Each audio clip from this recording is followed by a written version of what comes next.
Assassin's Creed is really about history and credible world. We're playing with a history that is, without trying to spoil things, extends back, anywhere from 80 to 100,000 years from today and extends as far into the future as, we have time to make games. Two specifics about Assassin's Creed. The first one, it's a huge universe spanning across many different mediums with many different characters, events, locations.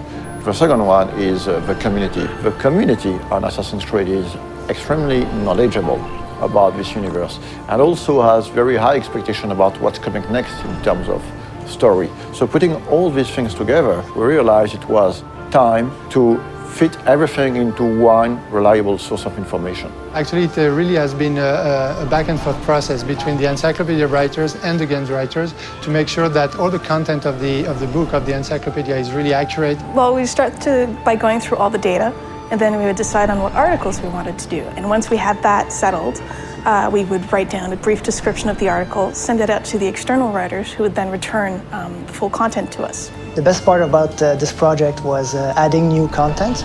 Every time you get a chance to work on a brand like Assassin's Creed, it just makes your day, We are covering and unveiling a lot of information on characters such as Altair, Ezio, Desmond Miles, Subject 16, but also new assassins such as Shao Jun. One of the very first challenges was dealing with so much data. Assassin's Creed has been around for a while and has a wealth of information from both the story standpoint within the game universe and just history in general. So going through all of that and figuring out what might be most interesting to put in the encyclopedia was very much the first challenge that I encountered. The franchise isn't defined necessarily by a single character, it's defined more by these institutions.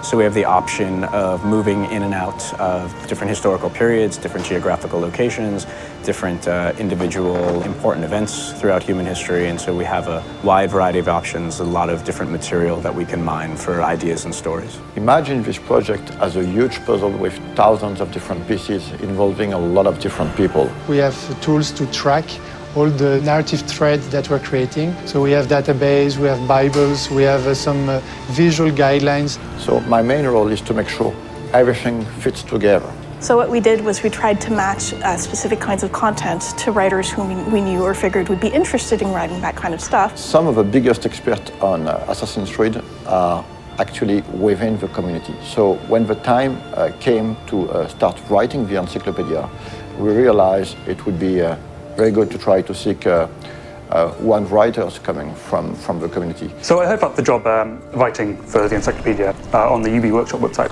and I thought, well, it's about video games and it's about history, so it seemed perfect for me. We were really surprised by the reaction. We got hundreds of submissions, and some of them were very, very good. Well, most of the stuff I wrote was biographies, so of both the characters purely from the games and historical figures behind it. To make a long story short, instead of hiring one person, we finally hired 5 writers coming from the community. What I tried to do is dispatch the articles based on some of the test submissions they'd sent in, seeing what they liked to write best, and then we kept it contextually similar. We tried to minimize the risk of bad overlapping and maximize the opportunities of cross-referencing.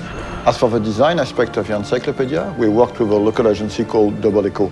They were crucial to the creative process. For example, during earlier discussions, we decided to only use production concept arts to illustrate the encyclopedia, as opposed to 3D renders or marketing assets. The role of concept art is very important in the conception of a game. During the early stage of conception, we work on very high-level concepts, so it's about silhouette, a mood, skylines of the city, treatment for the characters, colors. It's quite remarkable how much of the stuff does have its ties to reality and things that really happened. And I'm pretty sure that readers will discover some really interesting and new information. For example, in the encyclopedia, we're gonna reveal some information about the Templars, among other things, but actually the encyclopedia is gonna have some spoilers, so if you haven't played the game, just wait to read it. This encyclopedia is available in Europe in the Animus edition that you can find at retail. For more information, check on assassinscreed.com, and it is also available as a standalone worldwide on ubworkshop.com.